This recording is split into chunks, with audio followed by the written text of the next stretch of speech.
Crônicas do Amanhecer. Por Feijão, Centro Espírita Allan Kardec de Balneário Gaivota. Balneário Gaivota, 3 de novembro de 2025. Ex-ministro da Agricultura da China é condenado à morte em novo passo de campanha anticorrupção, parte 4.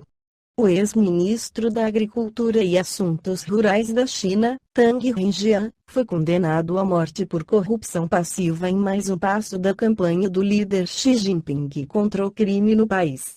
Renjian, que também era membro do Comitê do Partido Comunista da China, teve a pena suspensa por 2 anos por ter confessado os crimes, cooperado na recuperação dos valores e demonstrado arrependimento, segundo a mídia estatal Xinhua. O político foi também sentenciado à privação vitalícia de todos os seus direitos políticos, e seus bens pessoais foram confiscados.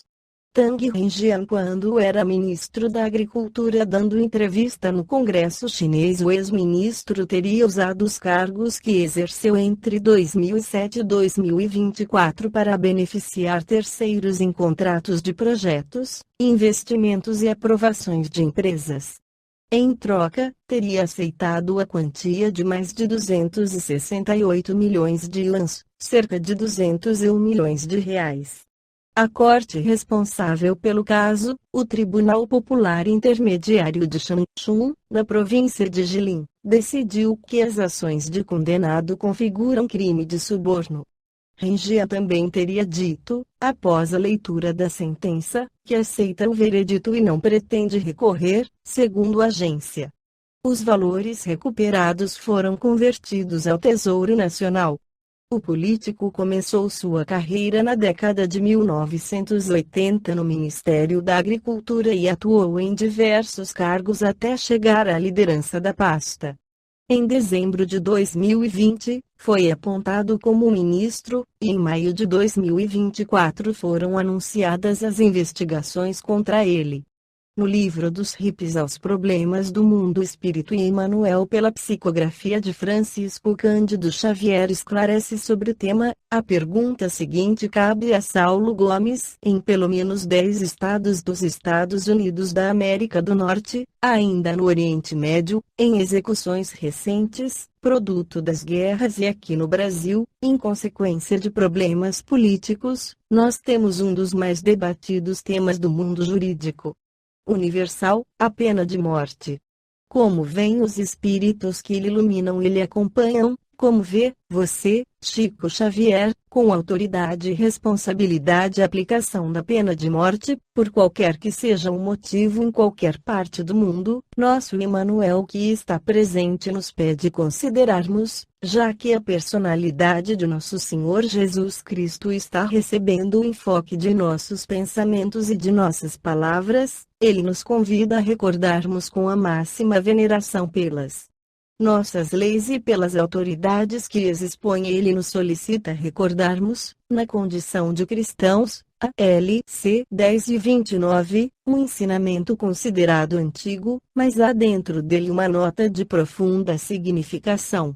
É que, dentro da parábola, existem as qualificações, menos uma. Um homem descia de Jerusalém para Jericó e caiu em poder de malfeitores que o feriram e o deixaram sem qualquer comiseração. Em seguida passou um religioso, que o viu e seguiu adiante. Em seguida veio um levita, que o viu também e passou adiante. Em seguida veio um samaritano, considerado homem até mesmo sem qualquer qualificação religiosa, mas era um samaritano e fez ali o papel da caridade, do amor que devemos uns aos outros. Em seguida aparece um hospedeiro. Todos os que apareceram foram qualificados pelo Senhor menos a vítima era um homem. E o homem, seja quem seja, merece o nosso respeito. Os últimos, que estão nas prisões, por crimes catalogados em nosso Código Penal, eles são doentes, naturalmente que a justiça exerce a função de medicina espiritual. Cada sentença é uma cirurgia no corpo espiritual daquele que necessitou da segregação para ser convenientemente tratado. Mas, nós somos cristãos. Não podemos censurar ninguém, mas devemos pedir a Deus para que os nossos magistrados, os responsáveis pelos nossos tribunais de justiça se compadeçam de nós e que ninguém morra em nome da justiça. Porque nós todos somos irmãos. O cárcere que evoluiu tanto depois de Jesus.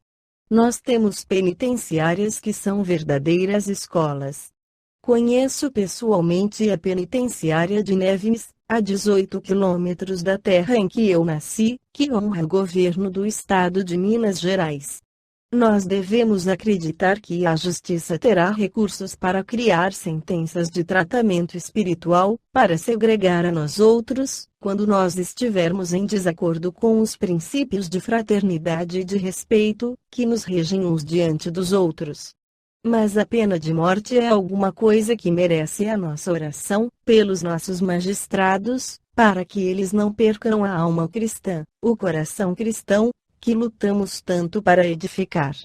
Dizemos isto respeitando as determinações da justiça em nossos tribunais. Mas a vítima era um homem que na parábola não se sabia quem era, se ele era abastado ou menos abastado, se ele era amadurecido, se era jovem, se ele era um elemento da sexualidade dita normal ou uma criatura filiada a conflitos sexuais muito grandes. Nós não sabemos a que raça pertencia aquele homem, de onde é que ele vinha, a que família pertencia, o que ele buscava. A vítima era um homem. E aqueles que estão considerados fora da lei são doentes que a justiça saberá tratar, para devolver ao equilíbrio e à normalidade. Mas, a vítima, na parábola, podia ser um de nós. Esta foi a crônica do amanhecer de 3 de novembro de 2025. Por Alfredo Feijão Lopes.